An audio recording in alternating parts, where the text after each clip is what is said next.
वो शैतान है।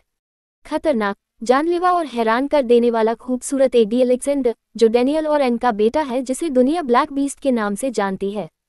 उसका जुनून है इंसानों को बेरहमी से खत्म करना, लेकिन उसका असली शिकार है सिर्फ एक 16 साल की मासूम खूबसूरत लड़की, जान, जिससे वो हद से ज्यादा नफरत करता है।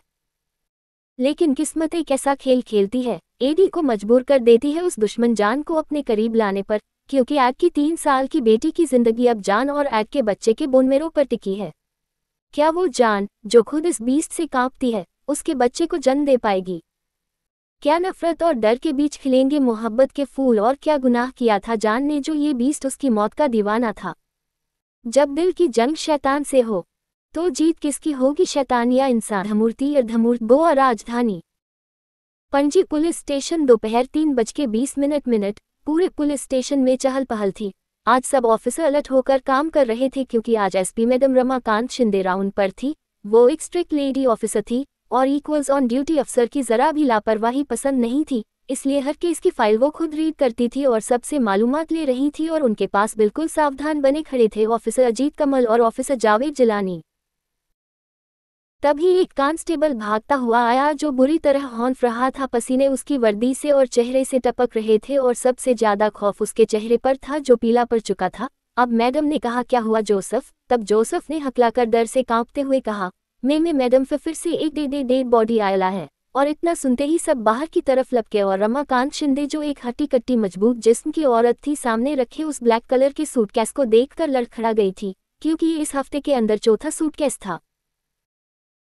और उसके चारों तरफ खड़ी मीडिया और लोग जो मोबाइल से वीडियो बना रही थी, क्योंकि उस बड़े से सूटकेस से खून बहता हुआ नीचे की तरफ टपक कर सूख चुका था, और पूरा सूटकेस खून से लाल था। और एसपी रमाकांत शिंदे को देखकर मीडिया के रिपोर्टर ने उनकी तरफ दौड़ लगा दी, लेकिन ऑफिसर अजीत ने उनको रोक दिया, और एक रिपोर्टर ने मैडम से कहा, मैडम इस सूटकेस को खोलिए। अब मैडम ने कहा, सूटकेस खोलने से पहले मेरी आप सबसे विनती है, जो कमजोर दिल के लोग हैं वो इस डेड बॉडी को ना देखें, वरना अपने अंजाम के आप खुद जिम्मेदार होंगे। और इतना सुनने के बाद कुछ औरतें और बच्चे वहां से हट गए।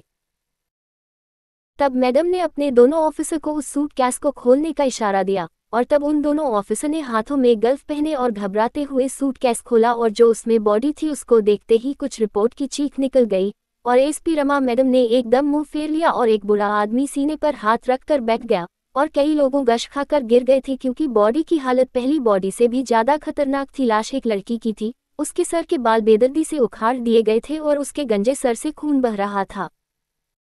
आंखें निकाल ली गई थी, उनकी जगह 2 गड्ढे थे जिसमें खून भरा हुआ था। एक कान से लेकर दूसरे का तक मुंह को छुरे से फाड़ दिया गया, जिसमें से उस लड़की के खूबसूरत दांत बाहर रखे हुए थे, हाथ काटकर साइड में रखे हुए थे, और पैरों को लोहे की तार से बंधा हुआ था, और पैरों की उंगलियां गायब थी, और सबसे खतरनाक उसके जिस्म से उसके ऑर्गन निकाल लिए गए थे। हमारी पुलिस इस मामले में कुछ करेगी या यही कहेंगे नो मोर क्वेश्चन प्लीज? इस मामले से सभी जुड़ी खबरें मासूम ने के लिए देखते रहे इंडिया टीवी लाइव। मैं रुचि सिन्हा, कैमरामैन आशीष पटेल, इंडिया टीवी लाइव।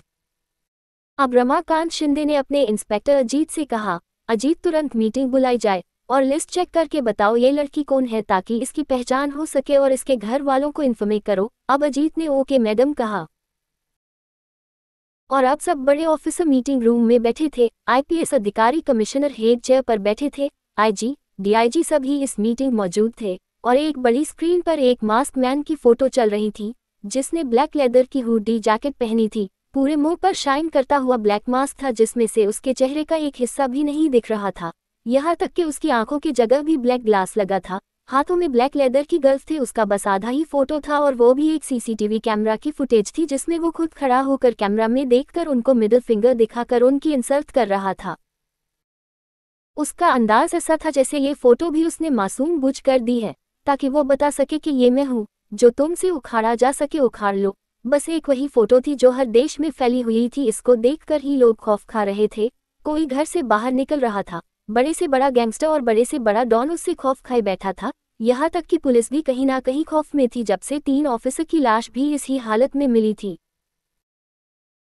अब रमा मैडम ने अपनी जगह से खड़े होते हुए कहा, यह है ब्लैक बीस्ट, जिसने पूरी दुनिया में डर और दहशत का माहौल बना रखा है, क्योंकि लाशें हमारे देश में ही नहीं मिल रही है, दूसरी कंट्रीज में भी मिल रही है, और वो मारने से पहले हमें मारने वालों की लिस्ट हमें भेज देता है, और उस इंसान को चाहे कितनी भी सिक्योरिटी दे लो, वो इंसान नहीं बचता है। चाहे वो टॉयलेट में मरे या कमरे में, वो इंसान अपने टाइम पर मर कर ही रहता है। और हमें सबूत के तौर पर बस उस लाश के ऊपर लगी मिलती है ये ब्लैक बीस्ट की मोहर। ये कौन है, कहाँ से आता है और कहाँ चला जाता है, और लोगों को क्यों मार रहा है, इस बारे में हमें कुछ भी नहीं पता। तब एक आईजी साहब ने कहा, इसमें एक बात और सोचने वाली है। वो ब्लैक बीस्ट ने अभी तक किसी मामूली आदमी को नहीं मारा है, किसी आम आदमी को नहीं मार रहा है। अब तक जितने भी मरे हैं वो देश के नामचीन लोग थे, बड़े बड़े पॉलिटिशियन, बड़े बड़े बिजनेसमैन, अमीर बापों की औलादे, और ना जाने कितने बड़े ऑफिसर को मारा है। उसका निशाना कोई एक कैटेगरी के लोग नहीं है, वो एक साथ सबको लपेट रहा है। चाहे वो ब्रिटेन का गवर्नर हो या हमारे देश का नेता, पुलिस वाला या कोई फिल्मी हस्ती, सब उसकी चपेट में आ रहे हैं। और अभी तक कोई भी इसके पीछे की वजह तक नहीं मासूम पाया है।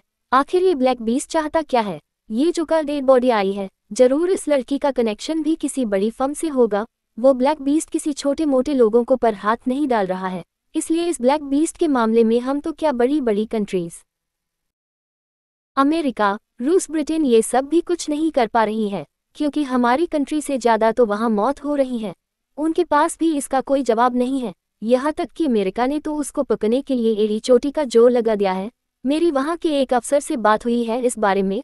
उन्होंने बताया है उस ब्लैक बीस्ट के ऊपर उन्होंने अपनी आर्मी के साथ अटैक किया था, लेकिन हम उसका कुछ नहीं बिगाड़ पाए। उनकी फोर्स को उल्टे कदमों भागना पड़ा, क्योंकि उनकी फोर्स मरने लगी थी।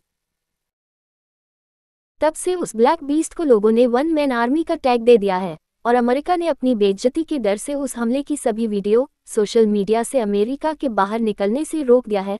उस मिशन के फेल होने के बाद कुछ लोगों का कहना है वो एक ईवल स्पिरिट, कुछ लोग कहते हैं वो किसी साइंटिस्ट का आविष्कार है, कोई कुछ कहता है तो कोई कुछ। कुल मिलाकर फिलहाल तो उसका कुछ नहीं बिगाड़ा जा सकता, बस हमें अब लोगों को चौकन्ना रहने के लिए कहना होगा। तब ऑफिसर अजीत ने कहा, सर एक बात हैरानी की है, ये ब्लैक बीस्ट एक ही समय में दो अलग अलग देशों में लोगों को कैसे मार सकता है? ये एक है या एक से ज्यादा, ये बात भी पता नहीं चल पा रही है। तब दूसरी लेडी अफसर ने घबरा कर कहा, सर मुझे तो ये कोई आत्मा वगैरह लग रही है, जिसके साथ कुछ बहुत बुरा हुआ है और अपना बदला लेने के लिए ये इतने भयानक तरीके से लोगों को मार रही है। तब रमा मैडम ने कहा, शट अप मेनका, ऐसा कुछ नहीं है, और अगर ऐसा है भी तो हमारे कॉन्स्टिट्यूशन में इसके लिए कोई जगह नहीं है। ये जो भी है हमारा काम इसको रोकना है। तब कमिश्नर ने कहा, लेकिन तब तक हमें देश में इससे बचने के लिए लोगों को जागरूक करना होगा कि ये एक तरह की मुसीबत या कोई वायरस है जो हमारे देश में आया है, और हमें अपने घरों से सावधानी से निकलना होगा, क्योंकि ये कब किस किस के नाम की लिस्ट जारी कर दे कुछ नहीं पता। और लोग बाकायदा अब सड़कों पर उतर रहे हैं, नारे करने लगे हैं। तब एक ऑफिसर ने कहा, लेकिन सर इससे सबको खतरा नहीं है, ये बस उन लोगों को ही मारता है जिनकी ये लिस्ट देता है।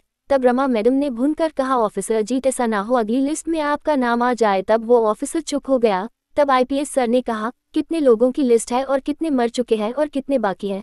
तब रमा मैडम ने कहा, सर इस महीने की 20 लोगों की लिस्ट है, 12 मारे जा चुके हैं, 8 अभी बाकी है। अब आईपीएस ने गहरा सांस लेते हुए कहा, और कल जो डेड बॉडी मिली है कुछ पता चला किसकी है? तब ऑफिसर जावेद जिलानी ने कहा, मैडम अभी कुछ पता नहीं चला है, बस इतना पता है ये लाश है एक 17 से 18 साल की लड़की की है। घर वालों को इन्फॉर्म कर दिया है, वो डेड बॉडी ले जाएंगे।